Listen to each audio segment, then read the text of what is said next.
आता एक दोन दिवसापूर्वी एक घटना घडली की दोन मित्र गावाला जात असताना पाऊस चालू झाला. त्यांना झाडाचा आश्रय घेतला, परंतु त्या झाडावर वीज पडून त्यांचा दुर्दैवी मृत्यू झाला. मनाला एकदम वाईट वाटलं.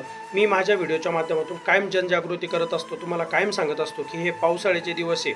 वारं वावदन, पाऊस, विजा कडकडणं, विजा पडणं ह्या गोष्टी साहजिकच आहे. निसर्ग त्याचं काम करतोय, परंतु आपण आपली काळजी घ्यायची, आपण आपलं काम करायचं आहे. की पाऊस जर चालू असला आणि आपण कुठं गावाला जात असलो, शेतात जात असलो, कुठं पण जात असलो, तर तिथं पाऊस चालू झाल्यानंतर लगेच आजूबाजूला जिथं पण घर छप्पर वगैरे जे पण काही असेल, मंदिर वगैरे, तिथं जाऊन आश्रय घ्या.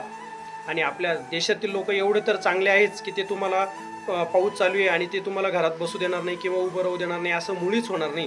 त्यामुळे तुम्हाला हात जोडून विनंती आहे की पाऊस चालू झाला किंवा पावसाचं वातावरण झालं तर लगेच कुठेतरी आश्रय घ्या आणि आपल्या जीवाची काळजी घ्या, कारण तुमची वाट तुमच्या घरचे कायम बघत असतात.